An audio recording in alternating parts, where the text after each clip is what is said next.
What's going on, guys? Thanks for stopping by and hope everyone's having a great day. This is Josh here, as always, with JB Fitness, and I'm here today to talk about the deadlift. So this video is going to be aimed more towards tall people like myself, but more conventional, shorter lifters will also, be able to watch this video and hear my opinion. I'm about 6'2", 6'3", about 210 pounds body weight. I have long femurs and a long torso, so the deadlift can be a bit of a struggle for taller guys. Obviously, anyone who's tall will know and can relate. I find it affects me more on the squat, though. So before we get into it and really compare the two, let's just watch a quick video of a demonstration I did for both lifts, and so you can visually see what the differences are before we talk about it. Alright guys, so this is my take on the conventional deadlift. You will see that my feet are roughly shoulder width apart. Every lifter in this stance is going to have his or her own preference as for feet width. Hands are on the outside of the knees. Knees are roughly over the heels or toes, depending on your preference. I usually go closer to the toes, to be honest with you. Shoulders are over the bar. Once you have this, you're going to get into a partial squat. Take a deep breath, squeeze the core, and pull.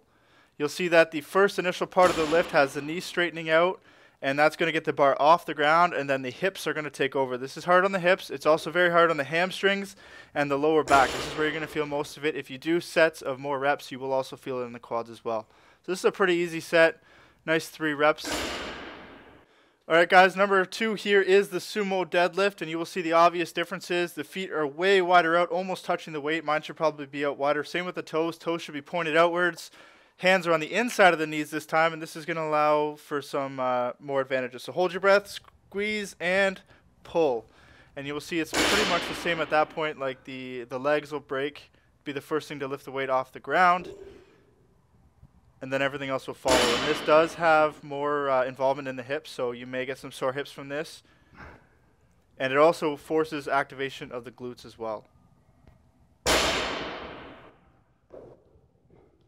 So now that you guys have seen a demonstration of both lifts, the question is, which one is better? So the first thing to talk about is range of motion, and the Sumo Deadlift is going to have a bit of an advantage in this one because your feet are going to be out wider. That's also going to give you A, more stability, B, lower your center of gravity, which is why you get more stability, and C, you're going to have less distance to pull. Now for a tall person, that's a huge advantage, especially if you have long legs, because you got to get that bar off the ground with a conventional deadlift and stand all the way up straight. Whereas with the Sumo Deadlift, you don't have to pull it as far. Your feet are wider out, so you're technically a little bit shorter. You're actually making yourself a little bit shorter, which means you don't have to pull the bar as high to complete the rep. So one disadvantage to Sumo Deadlifts is the fact that it is incredibly hard on the hips, the groin, and the glutes. You're going to want to have nice, loose muscles, nice, loose hips, especially the hips. You got to work on that hip mobility. Otherwise, you're going to have a very hard time doing Sumo Deadlifts. You'll probably be able to do them, but you're not going to be able to get as much hip drive because of those tight hips. So if you have a lack of hip mobility like me, if you sit in an office all day, your hips are always going to be really tight from sitting in one spot all day.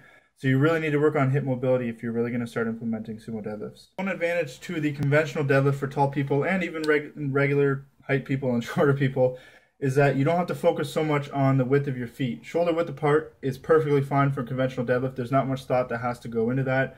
And the other advantage is that the conventional deadlift works harder on the hamstrings and the quads and the lower back, which are 3 of the more common muscles that you train in the gym. When you think about leg day, most people think about training the quads and the hamstrings. So if you have good, nice, flexible hamstrings, quads, but also very strong and big and bulky, and also a nice, strong lower back, you are going to excel more, and I think you're going to get more progress in the conventional deadlift. So one disadvantage for the conventional deadlift, especially for taller people, is the fact that you do have to pull the bar lower, and because your feet are closer together, you appear to be a lot taller. You are taller, so you have to bend over that much further to pick up the bar. So this is going to affect mobility, especially on the lower back, because your torso is longer. So you're going to have a rounder lower back at the bottom of the lift and then on the way up. And so this is there's obvious risks involved with that. You can get a belt, which will kind of help, but in the end, you're still going to have a bit of an arch in the lower back. If you have really, really, really good mobility and really strong lower back, again, you can kind of fight that a little bit. But for most tall people, you might have issues with the back rounding out a little bit.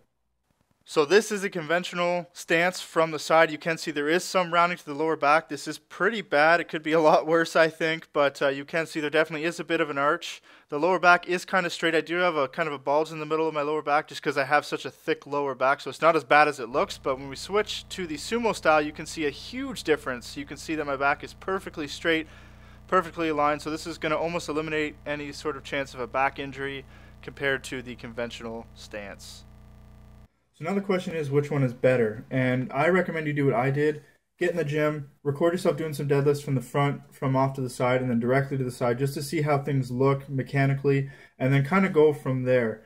So from personal opinion, personal experience, I find that I generate the most power from the conventional deadlift. And the reason for that is that you're using the bigger, thicker, stronger muscles like the quads, the hamstrings, the lower back, the glutes a little bit, and definitely the upper back. So having a big upper back will definitely help your deadlift as well. I just find that the conventional deadlift lets me generate more power, and for me, I'm all about lifting as much weight as possible. I do recommend, and I do this too, definitely incorporate both into your training. So find the one that you think is going to help you lift the most weight and ride it. But on days where it's going to be lighter, maybe you're working on speed or more of a higher rep day, I would definitely do a bit of both, because they're both going to work different muscles and get different things going. So there's nothing wrong with doing both. Most powerlifters do both. But then on heavy days, pick your style and ride it, and always train that style. Some powerlifters do both for heavy weights, and there's nothing wrong with that. But again, you're really going to have nice mobile hips for the sumo deadlift. So that's it for this video, guys. Make sure you like the video if you enjoyed, and please show your support. Subscribe if you are new to the channel. And have a great day. Thanks for watching. Peace.